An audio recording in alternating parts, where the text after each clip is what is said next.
আচ্ছা, আপনারা কি আজকাল বাচ্চাদের ব্যতিক্রম আচরণ অথবা বুদ্ধিমত্তা সম্পর্কে অদ্ভুত কিছু খেয়াল করেছেন? না, আমি সবার মতো একই ঢোল পিটাবো না যে বাচ্চারা আজকাল বেশি ফোন চালায় অথবা তারা অনলাইন গেমিং এবং ডিভাইস নিয়ে বেশি অ্যাডিক্টেড। এইসব নিয়ে ভিডিও বানানোর কোনো ইন্টেনশন আমার নাই। বাচ্চারা আগের মতো কিউট কথাবার্তা বলে না। তারা বাবা মায়ের সাথে সময় কাটাতে চায় না। কেউ অনেক স্পয়েলড, কেউ বাইরের দুনিয়া অনেক ভয় পায়, কেউ বুলিড হচ্ছে, তাকে আবার কেউ বুলি করছে, কেউ আবার নিজের ইমোশন এক্সপ্রেস করতে ব্যর্থ। আমি যেটা বলতে চাচ্ছি যে আজকাল যদি খেয়াল করে দেখেন, যাদের বয়স 10 থেকে 12 বছর অথবা তার নিচে, তাদের ব্রেইন ডেভেলপমেন্ট হচ্ছে ঠিকই, কিন্তু তাদের ইমোশন অনেকটাই অ্যাবনর্মাল। এখনো জানি অনেক বাবা মা ভিডিও দেখার সময় ভাবছে যে সব দোষ মোবাইলের। না, একদমই না, বিষয়টা তেমন না।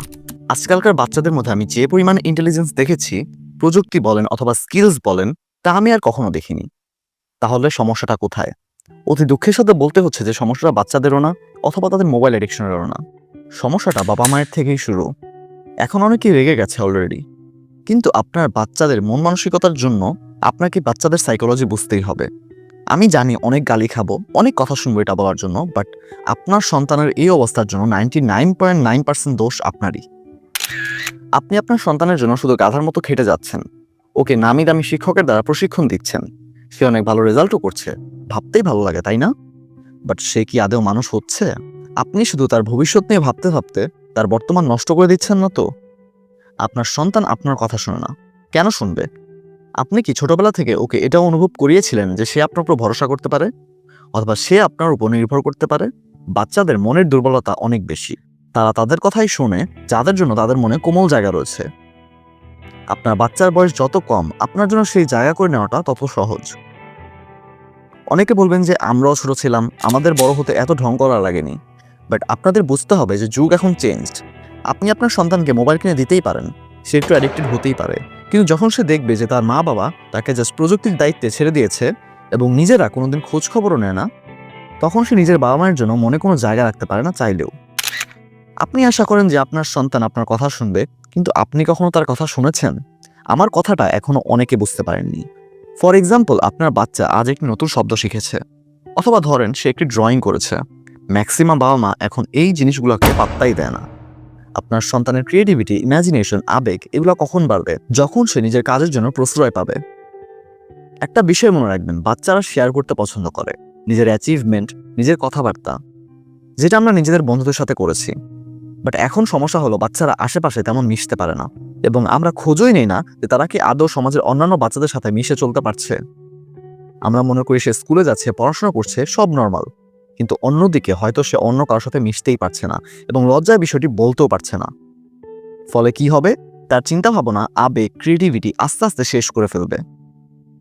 আর বাবা মা তাদের টিনেজ বয়স আসলে কমপ্লেইন করবে যে আমার সন্তান আমার কথা শুনে না, আমাকে মিথ্যা বলে, দিন দিন স্বার্থপর হয়ে যাচ্ছে। তবে সলিউশন কি? আপনার সন্তানের সাথে কথা বলুন, সময় কাটান, যত ব্যস্ত হন না কেন। আপনার বাচ্চা কথা বলা শেখার পরপরই তার সাথে কথা বলুন। তাকে আপনার এটা অনুভব করাতে হবে যে সে আপনাকে চাইলে বিশ্বাস করতে পারে। দুটার মধ্যে কিন্তু পার্থক্য রয়েছে। একটা হলো আমার বাবা মা আমাকে চাইলেই সব দেয়, আরেকটা হলো আমার বাবা মা আমার সাথে কথা বলে। হয়তো আপনার সন্তান এমন কোনো ইচ্ছা বলল আপনাকে যেটা করা উচিত না অথবা বিষয়টি ভালো না। আপনাকে তাকে সোজা মানা করার আগে তাকে এটা বোঝাতে হবে যে কেন মানা করছেন অথবা বিষয়টা কেন খারাপ। সে যদি ভুল কিছু করে অথবা কারোর সাথে অন্যায় করে, আপনার উচিত হবে তাকে সবার আগে বোঝানো যে বিষয়টি তার জন্য করা অন্যায় অথবা এই কাজটি কারো ক্ষতি করতে পারে, এবং তারপর আপনাকে সেই ভুলের খেসারত যতটুকু সম্ভব তাকে দিয়েই করাতে হবে। কিন্তু ধমক দেওয়া অথবা বকা দেওয়া যাবে না। সেটা করলে সে কোনোদিন আপনাকে বিশ্বাস করতে চাবে না। কিন্তু আপনি যখন সঠিক কাজটি করবেন, সে আপনাকেও বিশ্বাস করবে এবং সে সবচেয়ে বড় শিক্ষাটা পাবে যে মানুষের নিজের ভুলের খেসারত নিজেই করতে হয়। আপনার বাচ্চাকে আপনার দুর্বলতা এবং সচ্ছলতা দুটোই দেখাতে হবে। সে যেন বাবা মাকে ভালোবাসার চোখে দেখে, না ভয়ে নজরে অথবা অবিশ্বাস। তাহলেই আপনি আপনার সন্তানের মনে জায়গা করে নিতে পারবেন। এটা একদমই ম্যাটার করে না যে আপনি আপনার সন্তানের সাথে কতটুকু কথা বলছেন অথবা কতটুকু সময় দিচ্ছেন। ম্যাটার করে যে আপনি কি আদৌ দিচ্ছেন। এই যুগে আপনার সন্তানকে কিভাবে মানসিকভাবে গড়ে তুলবেন সেটা আপনাকে অবশ্যই ভাবতে হবে, কারণ শুধু তথ্যের উপর ভিত্তি করে রোবটও অনেক এগিয়ে যায়। তবে সিদ্ধান্ত আপনার। আপনি কি একটি আবেগ, বিবেক, চিন্তাভাবনা সম্পন্ন মানুষ চান, নাকি আপনার বাচ্চাকে রোবট বানাতে চান? যাই হোক, আজকে এই পর্যন্তই। সবাই সুস্থ থাকবেন। আল্লাহ হাফেজ।